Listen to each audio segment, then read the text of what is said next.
Assalamualaikum warahmatullahi wabarakatuh. Jumpa lagi di channel dakwah dan majelis ilmu Masjid Ukhuwah Islamiyah Sekardangan Indah, Sidoarjo. Kajian tafsir surah Al-Fatihah yang diasuh oleh Al-Ustadz Miftahul Arifin Al-Si kali ini akan mengupas Ar-Rahman dan Ar-Rahim. Sebagai umat Islam, kita yakin dan percaya bahwa Allah Maha Pengasih dan Maha Penyayang, Maha Welas Asih. Dan kita tahu bahwasanya Allah sayang sama kita.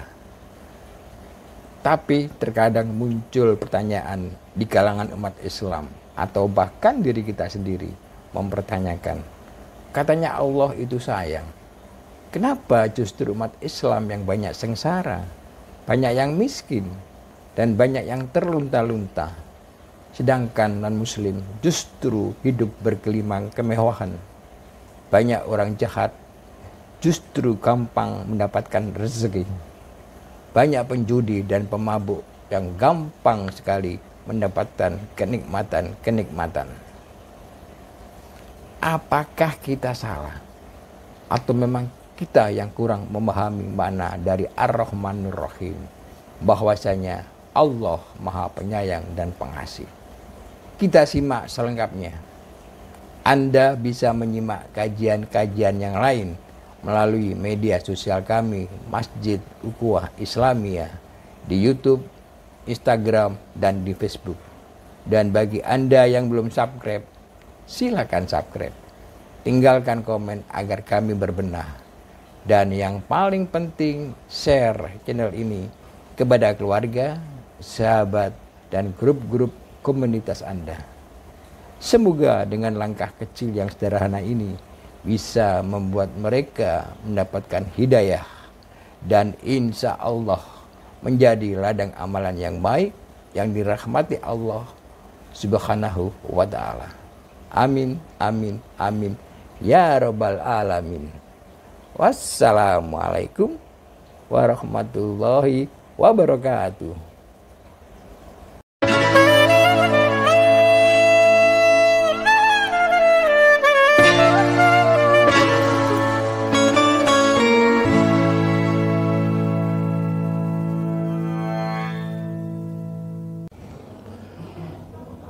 Assalamualaikum warahmatullahi wabarakatuh. Alhamdulillah allazi hadana lihadza wa ma kunna linahtadiya laula an hadana Allah. Wassalatu wassalamu ala asyrafil anbiya'i wal mursalin sayyidina wa maulana Muhammadin wa ala alihi wa ashabihi ajma'in. Qala Allah ta'ala fi kitabihil karim, a'udzu billahi minasy syaithanir rajim. Bismillahirrahmanirrahim. Alhamdulillahi rabbil alamin, arrahmanir rahim. Wa qala rasulihil karim, khairukum man ta'allamal Qur'an wa 'allamah. Wa qala al-muallif wa nafa'na bihi wa bi'ulumihi wa asrarihi, amin ya rabbal alamin. Bapak-bapak, ibu-ibu, saudara-saudara jamaah salat subuh Masjid Ukhuwah Islamiyah rahimakumullah. Alhamdulillah pada pagi hari ini, pada subuh hari ini, kita masih diberikan kesehatan, kesempatan oleh Allah untuk sholat subuh berjamaah sekaligus tafakur angen-angen ayatipun Gusti Allah Subhanahu wa ta'ala. Salawat serta salam semoga tetap tercurah kehadirat Nabi besar Muhammad sallallahu alaihi wasallam kepada keluarganya, sahabatnya, umatnya ila yaumil qiyamah, termasuk kita semua. Pada pagi hari ini kita masuk ayat ketiga surat Al-Fatihah. Ar-Rahmanir Rahim. Ar-Rahmanir Rahim ini masih ngikuti ayat pada dasarnya dari segi makna. Masih ngikut ayat Alhamdulillahi Rabbil Alamin. Segala puji bagi Allah, segala puji untuk Allah, Tuhan semesta alam. Baru habis ini Ar-Rahmani, segala puji bagi Allah yang juga mempunyai sifat Rahman, sifat welas. Kalau kemarin kita menggunakan bahasa sifat welas, juga mempunyai sifat Rahim, yaitu asih. Artinya secara global dulu, ketika kita baca Alhamdulillah, ketika kita merasa bersyukur kepada Allah, pertama Allah menunjukkan keagungan Allah tingkat multiverse, tingkat semesta, bahwasanya hei manusia, kalian semua mulai tingkat semesta, ribuan, jutaan bintang, jutaan planet, itu semua aku yang ngatur. Terus agak mimpes, Ar-Rahman, sifat kasih sayang Allah terhadap makhluk-makhluk yang ada di bumi. Tadi semesta dari makro mimpes ke dunia, baru nanti Ar-Rahim yang hanya khusus untuk umat yang beriman. Di dalam kitab tafsir Miftahul Gharib karangan Syekh Fakhruddin Ar-Razi memberikan makna sedikit beda dengan yang lain. Ar-Rahman itu biasanya diberikan makna welas, yaitu kasih sayang Allah terhadap semua makhluk, baik yang beriman maupun yang tidak beriman. Ar-Rahim, kasih sayang Allah terhadap mereka-mereka yang beriman. Itu umumnya. Syekh Fakhruddin Ar-Razi memberikan makna begini. Ar-Rahman huwa al-mun'im bima la yutasawwaru suduru jinsihi minal ibad. Ar-Rahman itu yaitu zat yang memberikan nikmat dengan apa yang tidak bisa dibayangkan, muncul jenisnya. Jenis apa yang di antara manusia, di antara hamba. Hamba itu bisa jadi manusia, bisa jadi hewan, bisa jadi benda-benda padat. Gampangannya Syekh Fakhruddin Ar-Razi memberikan gambaran. Ar-Rahman itu sifat welas Allah yang telah memberikan nikmat bukan hanya kepada manusia. Tidak bisa dibayangkan jenis apa itu. Setelahnya Syekh Fakhruddin Ar-Razi memberikan contoh. Ada tokoh besar era tabi'in namanya Syekh Ibrahim bin Adham. Suatu saat pernah bertamu. Ketika sedang bertamu disuguhi makanan. Ini konsepnya kalau di Indonesia biasanya ketika kita bertamu, rumah model kita itu kan masuk bale. Kalau di Arab era dulu, bukan wilayah Mekah, baik di Irak maupun wilayah Syam, itu rumah itu begitu masuk, itu bukan masuk rumah kamar, tapi masuk namanya dar. Dar itu sebuah kompleks perumahan, kompleks kecil, ada kotak gitu, masuk dar berarti pintu satu kumpulan rumah-rumah kecil. Di rumah-rumah kecil ini ada rumah orang tua, ada rumah anak pertama, ada rumah anak ketiga, kotak. Biasanya ini versi rumah orang Arab dulu, tamu ini tidak dimasukkan ke dalam. Jadi dalam bahasa Arab itu ada namanya dar, ada namanya bait, ada namanya manzil. Ini tahap-tahapannya. Rumah itu masuk wilayah, agak susah bayangin dengan konsep Indonesia. Masuk itu ada kumpulan rumah, misalnya ada 10 kanan kiri kayak klaster gitu. Nah biasanya kita ditemui tamu yang belum terlalu dikenal, itu ditemui di tengah-tengah. Kadang kalau di wilayah Syria, Irak itu di tengahnya itu ada kolam. Nah, tamu itu langsung ditemui di sini, tidak masuk ke rumah inti, karena di rumah inti ini ada anak, ada istri, ada banyak perempuan. Maka ditemui di tengah, cuma para lelaki yang biasanya yang nemui tamu. Begitu masuk tamu ini, maka ruangannya terbuka. Ketika sedang disuguhi, tiba-tiba, ini bayangannya, tiba-tiba ada burung gagak mengambil roti, diambil di bawah terbang. Ini kan agak aneh. Ibrahim bin Adham takjub. Burung gagak, burung garuda itu yang diambil umumnya adalah hewan hidup atau minimal daging.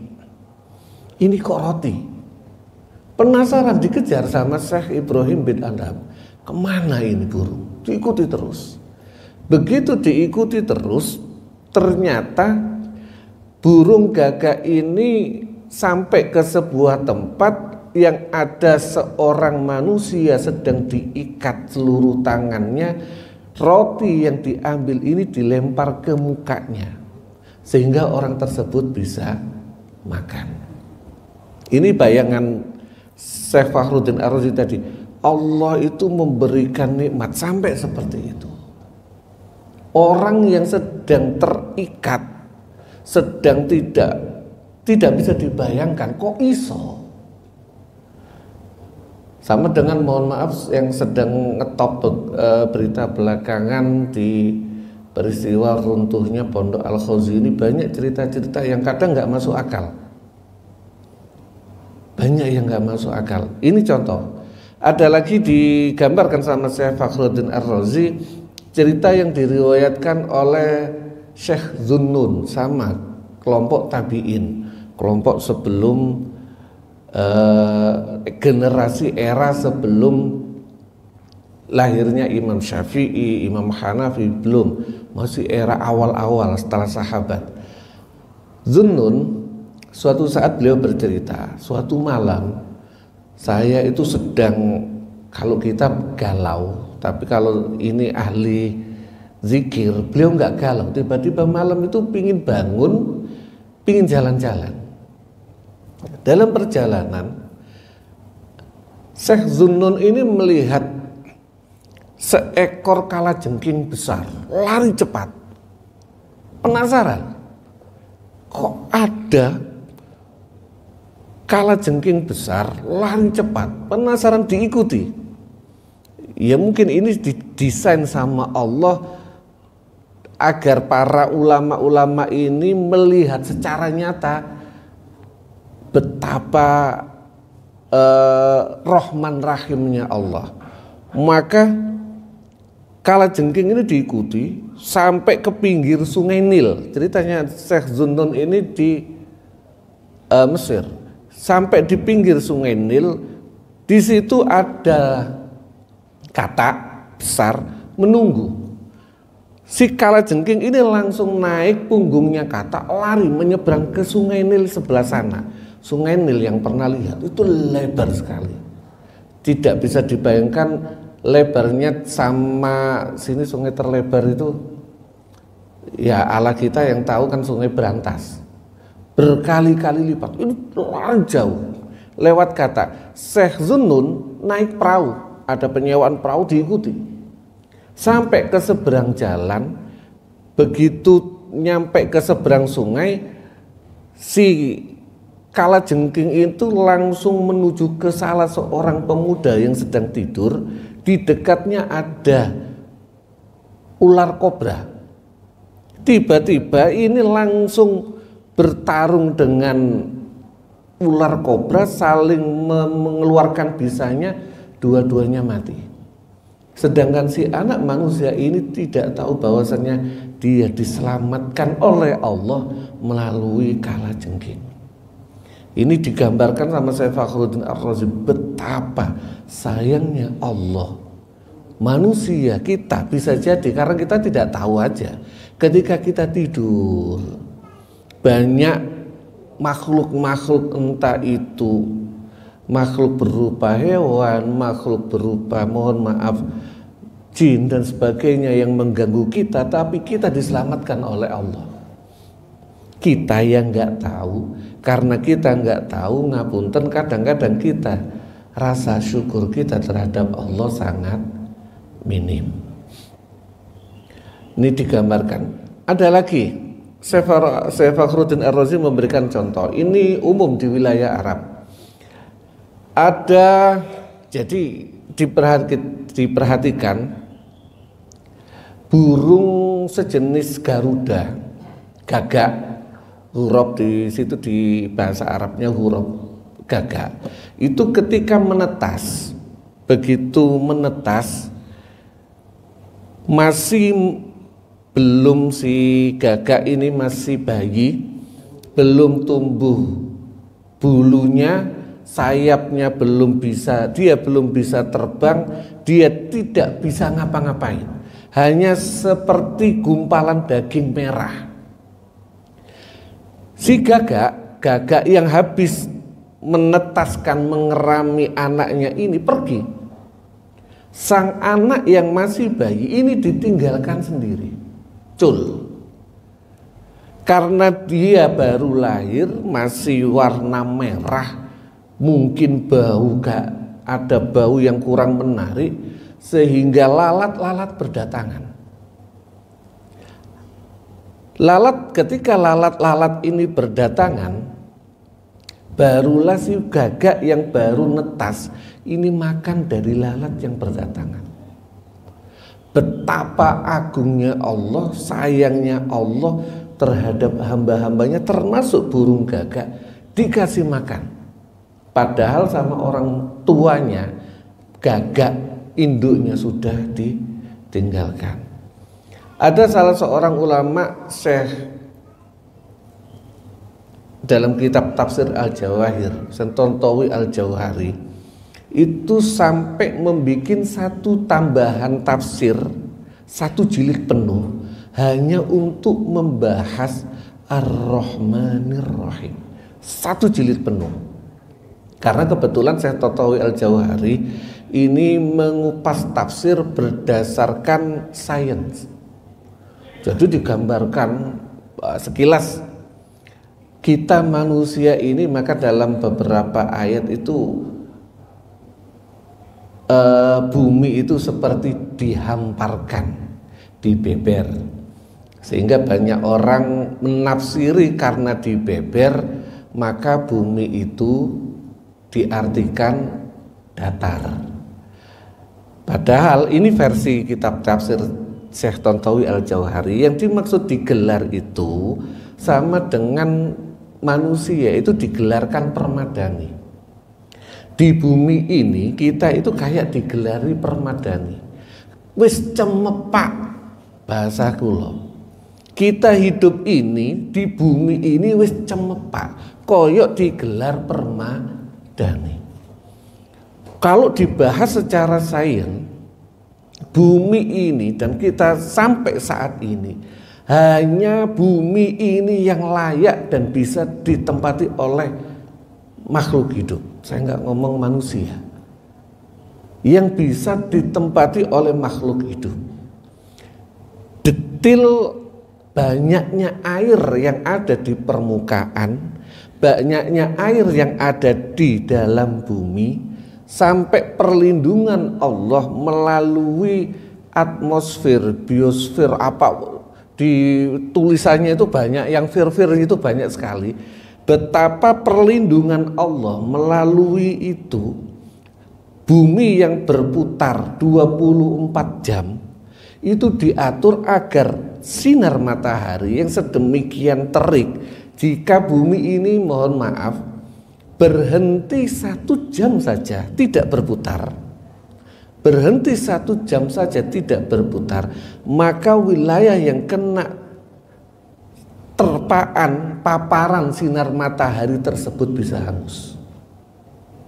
Berhenti 1 jam saja itu bisa musnah, kena paparan sinar matahari.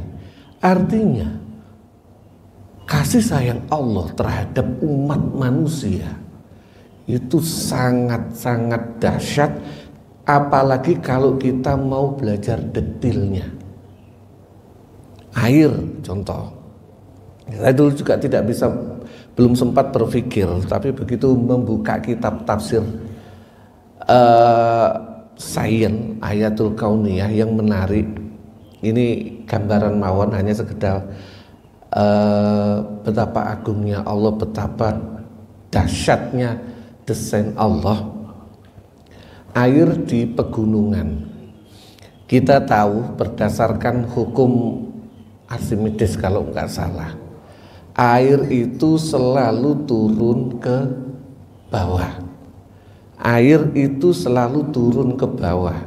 Tapi kita semua tahu, air yang ada di pegunungan, air yang bahkan yang sampai ke sungai-sungai kita ini, semuanya dari pegunungan. Artinya air di pegunungan itu, kalau yang pernah punya kenalan tinggal di pegunungan, kayak nggak pernah habis. Dari mana? Dari hujan. Iya kalau pas hujan, kalau nggak hujan. Dari mana? Ternyata dalam kitab tafsir tersebut, air yang datang dari hujan turun, katakanlah turun sampai di pegunungan. Begitu di pegunungan pasti turun ke bawah, ke sungai. Dari sungai nanti sampai ke muara, ke lautan. Udah finish. Paling terendah, dataran paling rendah adalah laut. Ternyata di dalam laut itu ada rongga, tempat bernafasnya gunung.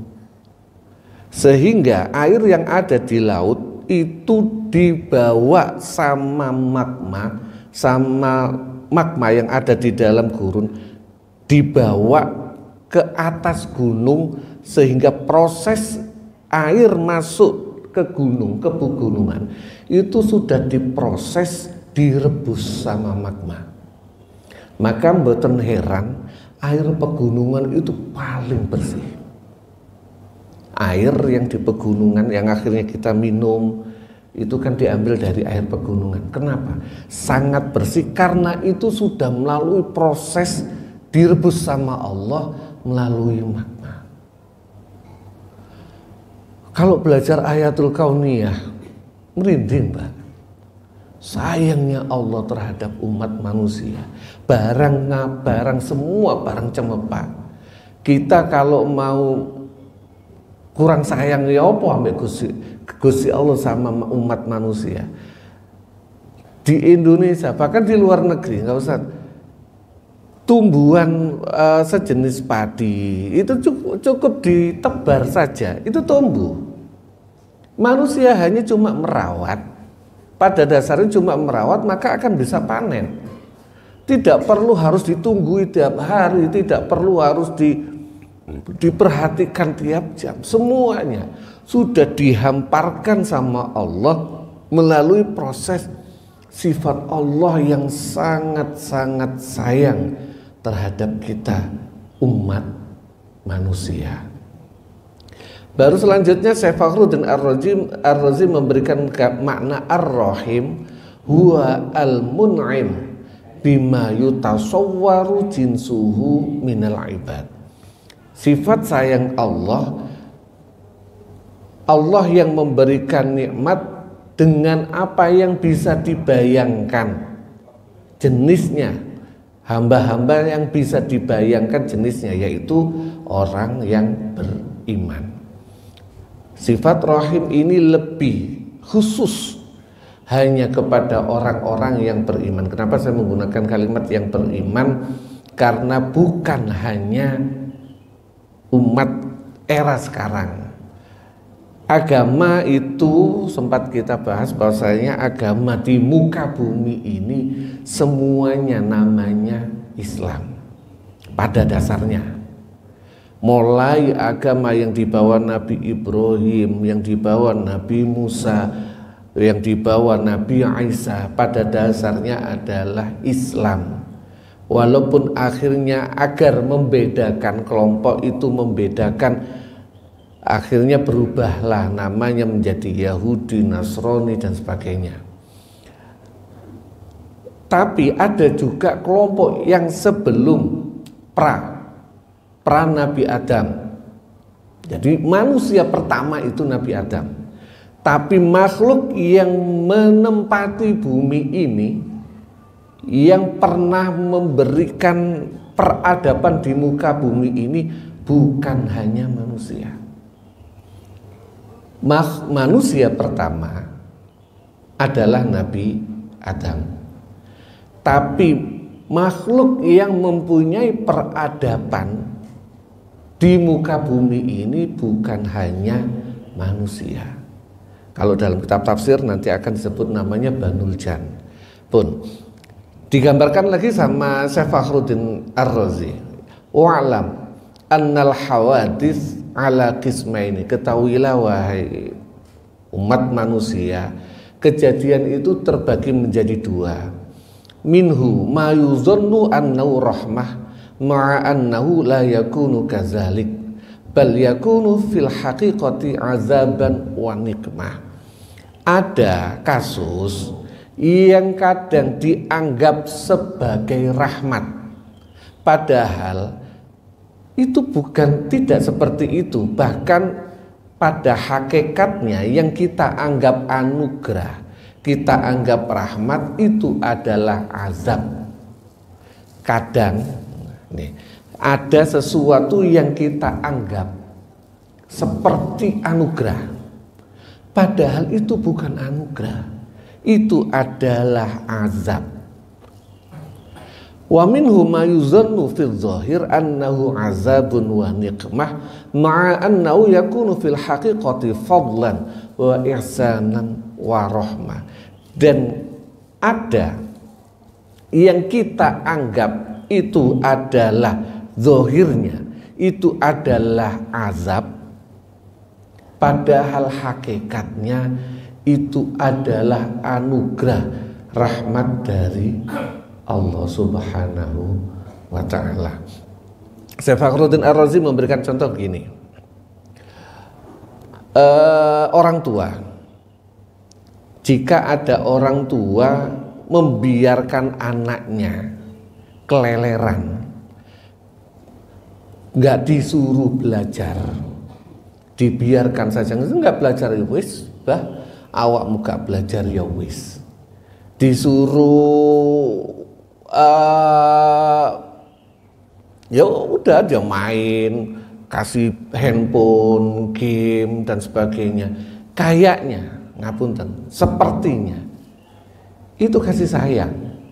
Wah, jaluk opo dilukno, seakan-akan itu kasih sayang, padahal hakikatnya apa? Orang yang mohon maaf, orang tua yang memberikan anaknya, ngapunten, ini koreksi ke diri kita masing-masing ya, ngapunten, orang tua yang memberikan anaknya handphone terus-terusan, akhirnya bebas main game, bebas nonton YouTube, bebas lihat TikTok, bahkan kadang-kadang mohon maaf main di warkop, terus-terusan cari wifi, adalah orang tua yang kurang peduli ngopeni anaknya. Ngapunten, ini koreksi mawon, Kenapa anak itu diberikan handphone? Karena kita tidak care, tidak sayang, tidak mau ngajak main dia. Enak Pak, kita belikan handphone, kita punya kesibukan sendiri, kita main HP sendiri, kita punya hobi sendiri, sehingga ngapunten kita kurang peduli dengan anak kita. Anak main game, nonton apa terserah, saya asik sendiri. Orang tua yang sayang tidak dikorbankan waktunya yang awalnya pingin main TikTok, nonton TikTok sendiri, main game sendiri, dikorbankan waktunya. Ayo nak dulinan bareng, ayo nak main bareng, terlepas main apa, belajar bareng, sama-sama dikorbankan. Waktunya orang tua dikorbankan, waktunya anak dikorbankan untuk interaksi antara orang tua dengan anak. Maka mboten heran, ini agak melebar dikit, orang tua yang menyayangi anak dalam bentuk fasilitas game, HP dan sebagainya, kedekatan emosionalnya sangat rendah, sehingga anak yang terbiasa pegang HP itu, ngapunten sekali lagi ngapunten, jangan kaget nek bicara sama orang tuanya gak sopan, kadang bentak. Bahkan ada kasus, saya cerita di kampung saya, bapak dikaplok. Ini kenyataan Pak. Dan ini bukan orang biasa, anaknya santri, bapaknya juga orang ahli ibadah. Karena asik main game, dilarang sama orang tuanya karena diseneni, dikaplok Pak. Kenapa? Hubungan interaksi antara orang tua dengan anak sangat minim saat ini. Semuanya asik dengan dirinya sendiri, asik dengan gadgetnya sendiri. Padahal anak, terutama mulai kecil, butuh kasih sayang ini. Pada dasarnya, itu digambarkan sama saya Fakhruddin Ar-Razi, koyoke anak dibelikan HP yang paling keren, koyoke sayang. Bukan. Itu bukan sayang, bisa jadi itu azab. Sama dengan Allah ketika koyoke Gusti Allah memberikan orang-orang yang fajir, orang-orang yang nakal, diberikan banyak kemudahan rizki. Koyoke itu rahmat, koyoke itu anugerah. Bukan itu azab. Jadi nggak perlu ngiri. Umat Islam itu nggak perlu ngiri ngelihat orang Amerika hebat. Orang kita itu ngapunten, sering saya itu lihat di halaman Facebook walaupun cuma sekilas-sekilas. Kita itu banyak ngiri dengan negara Jepang. Mereka yang hebat. Apakah itu benar hebat, rahmat? Enggak juga. Di Swedia itu ada teman saya yang ponakannya hidup di Swedia. Di Swedia itu semuanya dicukupi negara, semuanya. Mereka sampai tidak, bahkan di Jepang juga kalau nggak salah, tidak ada mereka itu yang nabung, nggak ada, mereka nggak perlu tabungan. Mereka sakit dibiayai negara, tua juga dapat fasilitas dari negara, nggak perlu nabung. Seakan-akan itu enak urip di sana. Tapi berhubung kita santri yang ngomongin, sampai mereka itu gak butuh, ngapunten, gak butuh Tuhan. Lu kabeh wis dicukupi sama pemerintah. Semuanya sudah dicukupi sama pemerintah dengan formatnya, sehingga mereka sama sekali nggak butuh Allah. Jika mereka orang di negara-negara maju akhirnya gak punya Tuhan, iya mboten aneh, karena mereka semua dipenuhi. Maka kadang-kadang ini omongan-omongan kadang-kadang saya diskusi sama teman, alhamdulillah sekali kita hidup di Indonesia ini dengan berbagai macam masalah, dengan berbagai macam semua sekarang harga naik, cari rezeki susah. Berarti kita disuruh butuh Gusti Allah. Kita ngadep, ya Allah, minta, benar-benar minta, bukan formalitas. Selama ini mungkin banyak di antara kita doa kepada Allah itu formalitas karena perintah, bagus. Tapi rasa butuh kita terhadap Allah, ngapunten, ketika kita doa tengah malam butuh, ya Allah kula butuh, itu mungkin banyak di antara kita sudah tidak ada itu. Maka kadang saking sayangnya Allah, saking rahimnya Allah, kita dipaksa sama Allah sampai sujud to jalu onang aku kula butuh Gusti.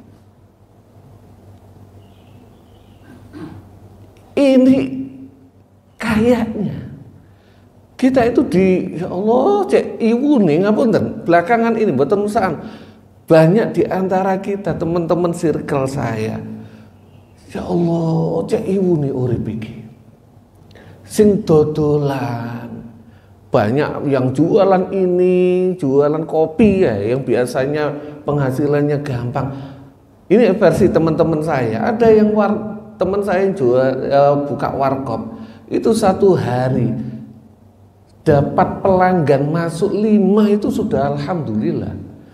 Warkop ini, apalagi jualan yang lebih berharga lagi, perumahan, rumah. Lebih susah, wong kopi ya susah sekarang jualan. Bisa jadi ini koyoi sekilas itu seakan-akan azab, tapi bisa jadi itu rahimnya Allah. Sujud toja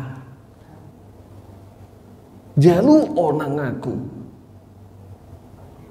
Maka dalam riwayat yang lain, kalau nggak di sini di ini, sampai Allah itu memerintahkan Nabi Musa, salni ala milhi qidrika wa ala fi hayawanatika. Jadi Allah itu sampai memerintahkan Nabi Musa, Musa jalu sampai masalah garam dan panganane hewanmu jalu.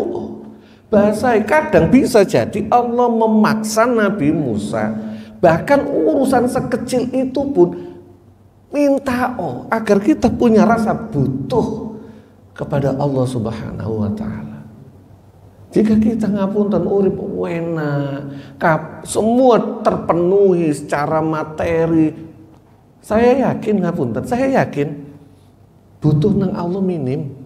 Ya cuma semuanya serba formalitas, dungo tanpa ekspresi, semuanya santai, ya semua terpenuhi. Bahkan di negara-negara maju gak butuh sama Tuhan.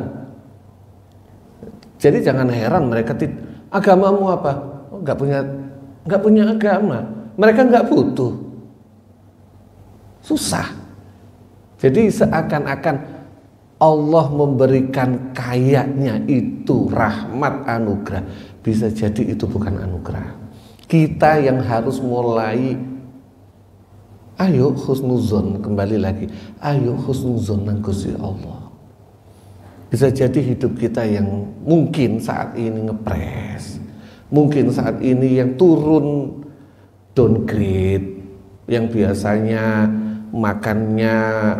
makan pizza sebulan sekali, sekarang kok udah 6 bulan, 1 bulan, 1 tahun gak pernah makan enak.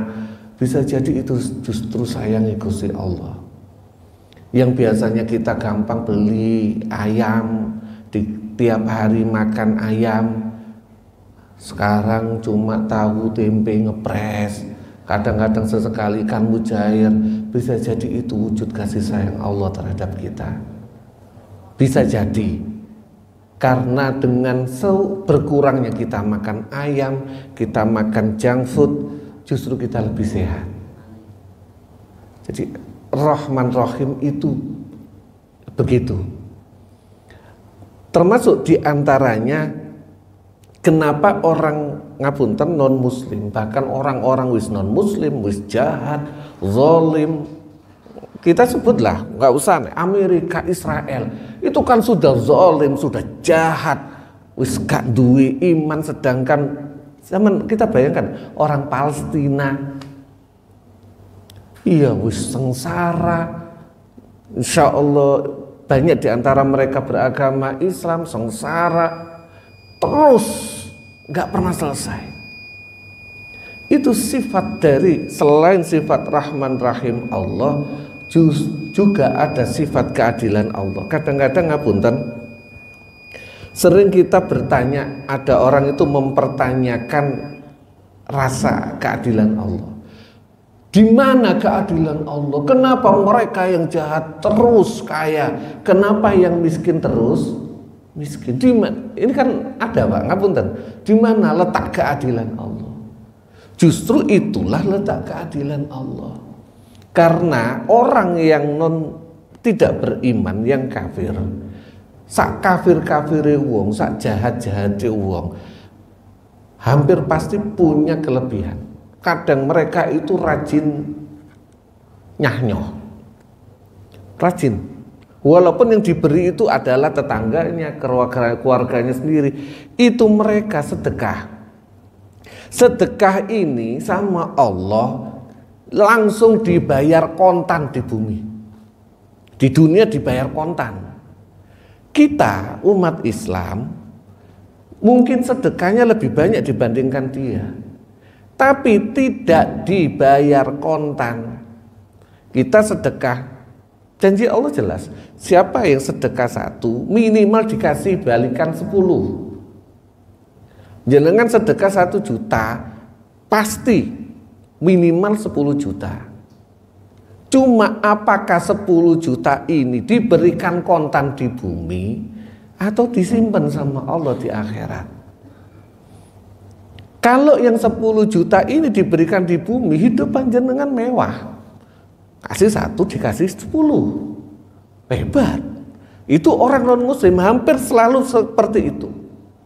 Mereka sedekah 1 non muslim, mereka yang tidak beriman kepada Allah, termasuk orang-orang yang jahat, yang menzolimi, itu kan walaupun status KTP-nya itu Islam, tapi pada dasarnya kan dia nggak beriman. Orang-orang yang jahat, ngapunten, yang jahat, yang ngerampok, pada dasarnya mereka nggak beriman, walaupun statusnya KTP ini Islam. Nah kalau dia beriman nggak mungkin melaksanakan perbuatan seperti itu. Mereka dibayar kontan ketika mereka habis nyolong. Ngapunten, ini hanya contoh. Nyolong, di uang colongannya itu diberikan orang, dibagi-bagikan orang miskin misalnya. Ada orang seperti itu, ada. Ya dia dapat anugerah terus, seakan-akan dibayar kontan sama Allah 10 kali lipat. Jadi seakan-akan mereka itu tambah kaya. Sedangkan kita orang Islam memberikannya 1 juta, gak dibalik ambek Gusti Allah di dunia. 10 juta ini disimpan terus, dan Allah memberikan bunga. Wa yurbis sodaqah. Allah memberikan riba terhadap sodaqah.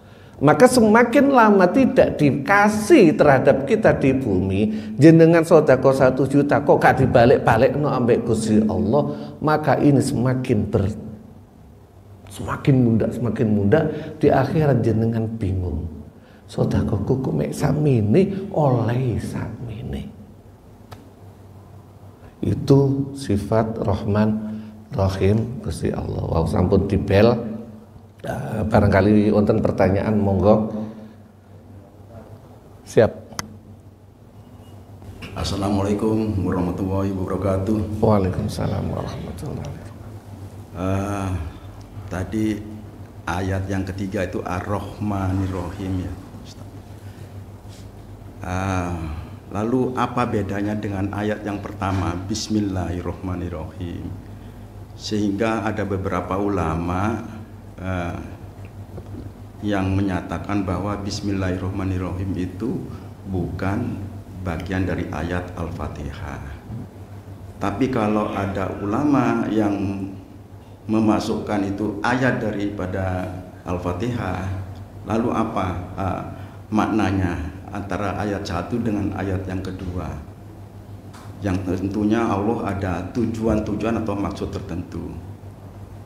Itu Pak Ustadz, mohon penjelasannya. Dan yang kedua, cerita-cerita tadi itu masalah peristiwa burung gagak, kemudian peristiwa kalajengking tadi itu terekam di mana? Peristiwa-peristiwa biasanya itu ada dimasukkan dalam peristiwa di Al-Quran, ada di Al-Hadis. Nah, kalau tidak ada di situ, apa ada di bentuk buku atau petunjuk-petunjuk yang mana lagi gitu Pak Ustaz? Siap. Karena Al-Hadis pun juga kan ada yang ulama itu menyatakan itu peristiwa yang lemah gitu ya. Siap. Itu Pak. Terima kasih. Terima kasih atas pertanyaannya. Memang Bismillahirrahmanirrahim ada banyak pendapat. Di antaranya kalau mazhab Syafi'i jelas Bismillah masuk ayat Fatihah. Dalilnya argumen mereka banyak, saya tidak perlu bahas satu-satu. Ada mazhab yang lain, mazhab Hambali itu masuk Fatihah, cuma tidak dibaca jar. Mazhab Hambali. Seingat saya kalau nggak salah mazhab Hanafi yang tidak masuk Bismillah itu tidak masuk Al-Fatihah. Seingat saya, yang saya ingat tadi hampir yakin itu dua, mazhab Syafi'i dan mazhab Hambali. Terus apa rahasia di balik itu? Di antaranya ini dari bahasan Bismillah yang ditekankan sama Allah ketika membaca Bismillah. Bismillah itu kan kemarin kita saya minta pertolongan ya Allah dalam melaksanakan ini. Jadi dengan sifat Rahman Rahim. Ketika kita melaksanakan sesuatu, target ini kan dari kita. Bismillah itu mohon maaf, kalau beruntut dari a'udzu itu ya Allah saya tidak punya apa-apa. Saya bahkan kekuatan pun gak mampu. Maka saya ya Allah dengan sifat Rahman Rahimmu, saya mohon engkau bantu saya. Jadi penekanan kepada sifat Rahman Rahimnya dalam melaksanakan aktivitas sehari-hari. Ini dari sudut kita. Sedangkan Ar-Rahman Ar-Rahim yang kedua di ayat 3 itu dari atas. Dari sudut, mohon maaf bahasanya, dari sudut Allah. Alhamdulillah segala puji bagi Allah. Dari tadi saya gambarkan Rabbil Alamin, alam semesta dulu. Nanti akan memendek ke Ar-Rahman, wilayah bumi, baik manusia, hewan dan sebagainya. Termasuk non-muslim, orang beriman, tidak beriman, semua mendapatkan rahmannya Allah. Habis itu tambah Ar-Rahim, mengerucut kepada orang-orang yang beriman. Nanti selanjutnya ayat keempat, Maliki Yaumiddin, mengerucut lagi. Maliki Yaumiddin ini walaupun ayat keempat masih mensifati ayat kedua Alhamdulillah. Maliki Yaumiddin hanya di akhirat. Semakin mengerucut. terlepas dari perbedaan ini, sudut pandang ngapunten di bismillah itu dari kita butuh. Nah, karena butuh ya kita yang bahasanya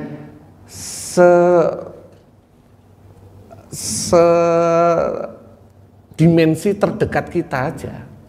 Tapi kali dari sudut pandang Allah, alhamdulillah itu dari makro sampai nanti mikro, semuanya. Jadi agar kita manusia itu membuka wawasan kita, membuka Allah itu sedemikiannya loh. Di Ar-Rahman Ar-Rahim yang mensifati alhamdulillah. Kalau Ar-Rahman Ar-Rahim di bismillah itu mensifati bismillah. Dari sudut kecil, yang satu dari sudut lebar. Selanjutnya soal kisah tadi, kalau gagak itu semua kisah saya tadi saya ambil dari kitab tafsir Miftahul Ghaib atau tafsir Al-Kabir karya Syekh Fakhruddin Ar-Razi. Kalau cerita Ibrahim bin Adham dan Zunnun itu kalangan tabi'in. Tabi'in itu kelasnya ini bukan hadis, karena hadis itu Rasulullah. Setelah Rasulullah sahabat, setelah sahabat tabi'in, setelah tabi'in, setelah itu tabi'in. Ini yang tabi'in tahap 3 ini baru generasinya imam ahli fikih. Tabi'in ini biasanya yang diambil adalah sudut pandang, tidak masuk bab hukum. Jadi dalam ini kasus Islam ya, dalam fikih itu ketetapan hukum, maka bagian ketetapan hukum haram halal itu hanya boleh mengambil Al-Quran dan hadis yang sahih. Ini versi Syafi'i. Ketetapan hukum boleh dan tidak harus hadis sahih. Tidak sahih tidak masuk menjadi ketetapan hukum. Tapi habis itu ada yang namanya sunnah. Sunnah itu boleh mengambil dari bukan hadis kelas sahih, bawahnya dikit, sahih sekelasnya hasan atau sahih li ghairi boleh. Sunnah. Ada lagi habis sunnah, ini kalangan ada yang namanya mustahab. Sunnah dikit lah, itu boleh ngambil yang hasan. Ada lagi yang namanya etika adab, sebaiknya itu atau fadhailul a'mal boleh mengambil hadis, bahkan ngapunten dhaif sekalipun, atau ucapan ulama. Ucapan ulama ini tidak boleh dijadikan dasar hukum untuk penetapan hukum, tetapi untuk fadhailul a'mal, bahasa fadhailul a'mal kalau zaman sekarang itu motivasi. Sebagai motivasi boleh. Jangankan bahasa sekarang, jangankan yang diriwayatkan oleh Ibrahim bin Adham, Zunnun, sekelas motivator zaman sekarang Mario Teguh kita pakai untuk motivasi, boleh. Tapi hanya untuk motivasi, fadhailul a'mal. Tetapi untuk menganggap itu haram halal nggak boleh. Ini dalam Islam ada standar ketetapan hukum. Satu, Al-Quran dan hadis sahih. Riwayat itu, ini sekilas nanti kalau suatu saat riwayat hadis itu sahih li zati, ada sahih li ghairi, habis itu ada hasan, habis hasan ada dhaif, terus habis dhaif ada maudhu'. Hadis dhaif ini kadang mohon maaf saya sering kurang sreg dengan terjemahan Indonesia. Hadis dhaif sering dimaknai hadis palsu. Bukan. Hadis dhaif adalah hadis yang riwayatnya lemah. Riwayatnya lemah itu banyak versi. Ada yang karena hafalan periwayatnya, perawinya itu lemah. Jadi gini, agar kita dikit ya, paham dikit. Hadis yang ditulis yang sampai ke kita itu rata-rata riwayatnya Imam Bukhari. Imam Bukhari itu generasinya lahir setelah Imam Syafi'i wafat tahun 150 Hijriah kalau nggak salah. Sampai ke hadis, sampai ke sabda Rasulullah itu kurang lebih ada 5 sampai 6 generasi yang perlu direwati. Misalnya Imam Bukhari, contohlah saya Imam Bukhari dari Imam Syafi'i, Imam Syafi'i dari Imam Malik, Imam Malik dari Imam Zuhri, Imam Zuhri dari Nafi' dari Abdullah bin Umar, Abdullah bin Umar dari Umar, Umar dari Rasulullah. Ini contoh. Dicek sama Imam Bukhari. Saya dari Imam Syafi'i, Imam Syafi'i hafalannya kuat. Insya Allah. Dicek lagi beliau nggak pernah ke kafe. Dicek lagi beliau pakaiannya sopan. Oke. Habis dari Imam Syafi'i ke Imam Malik, Imam Malik dicek. Oke. Imam Malik ke Imam Zuhri. Oke. Sahih. Kenapa? Hafalannya oke, kelakuannya ini beliau-beliau itu kelakuannya oke. Tapi misalnya ada Imam Bukhari ngambil riwayat dari orang yang nggak seberapa dikenal, diambil lagi dari orang yang nggak terkenal juga. Maka Imam Bukhari untuk menelusuri riwayat saya ngambil dari A, terus A ini ngambil dari B, ditelusuri sampai ke kampung. Kampungnya orang gurunya guru saya ini diparani Pak, dicek orang ini sobo warung nopo mboten, sampai segitu. Hafalannya kuat atau tidak, orang ini dipercaya atau tidak, dipercaya dan tidak itu pernah berbicara bohong sekali atau tidak. Begitu pernah kedengaran orang ini ngomongi rodok ngawur titik, coret Pak, nggak masuk sahih. Itu derajat hadis itu sampai sedetil itu. Imam Bukhari kenapa beliau mengklaim dalam kitab Sahih Bukhari itu adalah semua sahih, klaimnya Imam Bukhari, itu klaimnya Imam Bukhari yang diamini oleh sekian banyak ulama era itu. Klaimnya Sahih Bukhari adalah yang terbaik karena detailnya Imam Bukhari dalam menelusuri riwayat-riwayat ini. Saya dapat Imam Bukhari itu hafal 600 lebih hadis beserta sanadnya. Dan sanadnya ini ditelusuri betul sama Imam Bukhari sampai ke Rasulullah atau tidak. Ditelusuri betul. Tapi dari 600.000 hadis yang tertulis dalam Sahih Bukhari itu kalau nggak salah cuma 30.000. Itu ya sekilas mau bahas masalah hadis.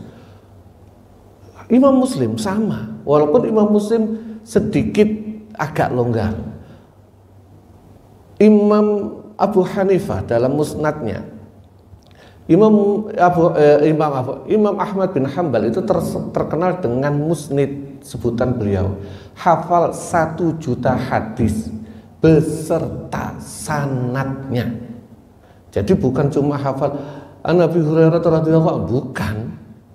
Hafal saya dapat dari, contoh misalnya saya dapat dari guru saya Kiai Ahmad Nasrullah, Kiai Ahmad Nasrullah dari gurunya Yai Wahab Hasbullah, Yai Wahab Hasbullah dari gurunya Kiai Hasbullah, Kiai Hasbullah dari Kiai Said, Kiai Said dari, ditelusuri beliau-beliau itu seperti apa, pernah bohong, hafalannya kuat, lalian atau tidak, itu sehingga derajat. Maka dalam kitab belajar Mustalahul Hadis ada NB bisa jadi yang dhaif itu pada hakikatnya sahih. Bisa jadi hadis yang disebutkan dhaif itu benar dari Rasulullah. Bisa jadi juga hadis yang pada dasarnya di status legalitasnya sahih bisa jadi tidak dari Rasulullah. Bisa jadi. Maka orang yang belajar mustalah hadis tidak gampang menganggap hadis itu palsu. Ada juga memang yang tidak sampai ke Rasulullah jelas palsunya ada. Jadi riwayat apa ya saya lupa yang dari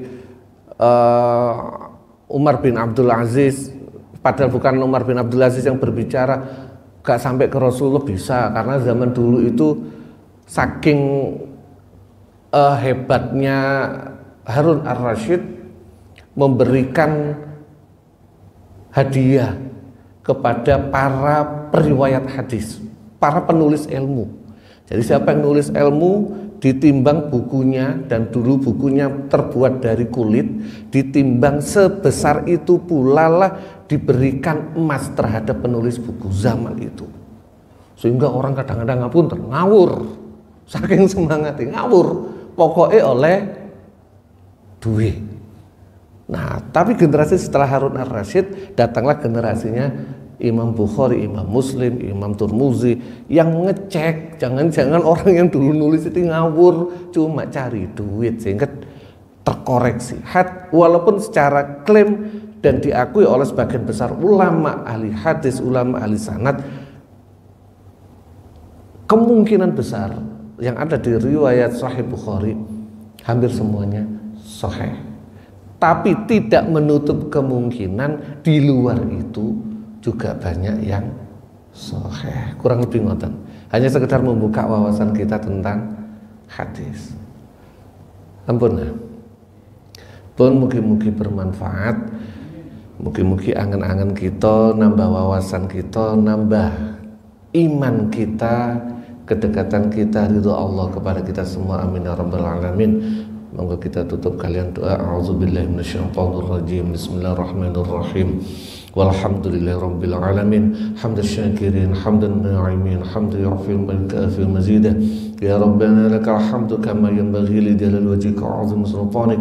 Allahumma shalli wa sallim wa barik ala sayyidina Muhammad wa ala alihi wa sahbihi wa barik wa sallim.